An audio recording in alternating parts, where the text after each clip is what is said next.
बात करते हैं करनाल की, जहां करनाल पुलिस को बड़ी कामयाबी हासिल हुई है। खेतों से ट्रांसफार्मर है, ट्रांसफार्मर चोरी करने वाली 3 गिरोह पुलिस की गिरफ्त में आ चुके हैं।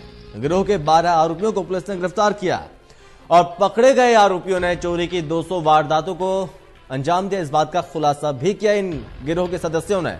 5 गाड़ियां भी पुलिस ने बरामद कर ली। चोरी करने वाले गैंग का कनेक्शन दिल्ली और उत्तर प्रदेश से है। पकड़े आरोपियों ने चोरी की 200 वारदातों का खुलासा किया। और इसी खबर पर ज्यादा जानकारी के साथ हमारे संवाददाता विकास महिला हमारे साथ जुड़ गए हैं।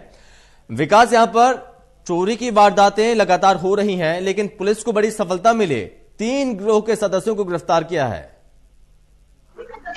जी संभव, हम आपको बता दें कि जो करनाल के डिटेक्टिव स्टाफ को एक बड़ी कामयाबी हासिल हुई है, जिसमें उन्होंने 3 गिरोह को काबू किया जो खेतों से ट्रांसफार्मर की चोरी की वारदातों को अंजाम देते थे। ये 3 गिरोह के 12 सदस्य हैं जो लाइव तस्वीरों में आपको दिख रहे हैं। ये इन्होंने 200 वारदातों को अंजाम दिया जो इन्होंने फिलहाल कबूलिया, और इसमें 360 जो ट्रांसफार्मर हैं उनकी चोरी की है इन्होंने। और इनके पास से 5 इनकी गाड़ियां बरामद की गई और 3 टूल किट और लगभग 30 किलो के लगभग इनके पास से तांबा बरामद किया गया। और आगे भी इनको रिमांड पर रखा जाएगा और उनसे पूछताछ की जाएगी कौन कौन लोग इनके साथ शामिल है और कहां कहां पर इन्होंने और वारदातों को अंजाम दिया है। जी विकास, जो गिरोह के सदस्य गिरफ्तार किए गए, इस गिरोह के नेटवर्क कहां कहां फैले हुए हैं जो कि वारदातों को अंजाम दिया करते थे?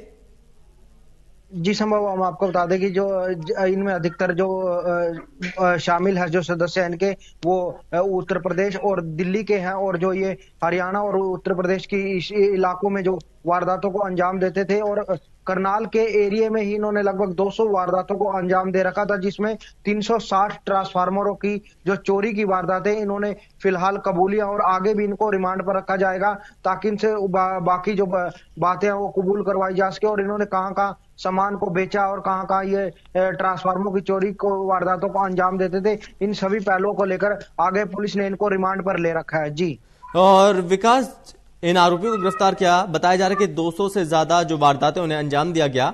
ऐसी कौन कौन सी वारदात जिन्हें अंजाम दिया गया है? क्योंकि यहाँ पर जो खूंखार अपराधी हैं और चोरी की बड़ी बड़ी वारदातें भी सामने आई, हो सकता है इन सदस्यों का हाथ उन चोरी में सम्मिलित हो। जी संभव, जैसा कि जो इन्होंने जो पूछताछ में बताया, जब पुलिस ने इनसे पूछताछ की तो इन्होंने 200 वारदातों को कबूल किया है, जिसमें इन्होंने लगभग जो खेतों के जो ट्रांसफार्मर होते हैं, जो किसानों के ट्यूबवेल के ट्रांसफार्मर होते हैं, उनकी जो 360 ट्रांसफार्मर हैं उनको इन्होंने वहां से चोरी किया। और उनके जो अंदर का तांबा होता है उसको निकालकर ये अपनी गाड़ी में रखकर दिल्ली के जो एरिया थे वहां पर ले जाकर कबाड़ियों को उसको बेच दिया करते थे।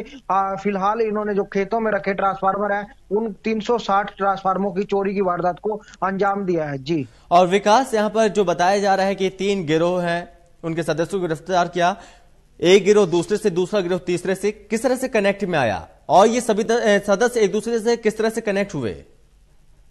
जी संभव, जैसे कि जो करनाल डिटेक्टिव स्टाफ ने उन्होंने टीमों का गठन कर रखा था, और जैसे ही एक गिरोह को उन्होंने पहले पकड़ा और उससे जब पूछताछ की गई तो चेन सिस्टम से इनको सभी को इनकी धरपकड़ की गई। तो इनका जो मेन जो गिरोह है, 3 गिरोह इनको पकड़ा, और जो इनके काफी सदस्य करनाल पुलिस के हाथ फिलहाल लग चुके हैं। और इनके जो एक सदस्य है जिसके हाथ भी, दोनों हाथ बिल्कुल कटे हुए हैं, लेकिन वो मुखबरी का काम करता था। दिन में ये गाड़ी में आते थे और जो रेकी करते थे वहां के एरिया की, और रात को वारदात को अंजाम देकर चले जाते थे। एक रात में लगभग 3 से 4 ट्रांसफार्मरों की चोरी करते थे, और वो उसका जो सामान अंदर का तांबा होता है, कॉयल तांबा होता है, उसको निकालकर अपनी गाड़ी में रख कर ले जाते थे और दिल्ली के एरिया में जो कबाड़ी की दुकानें उन पर बेच दिया करते थे। जी विकास, बहुत शुक्रिया आपका ज्यादा जानकारी के लिए। तो यहाँ पर 3 गिरोह के सदस्यों को गिरफ्तार किया गया है, बड़ी कामयाबी यहाँ पर हासिल हुई है और सभी सदस्यों से पूछताछ हो रही है और क्या कुछ खुलासे होंगे ये देखने वाली बात होगी। चलिए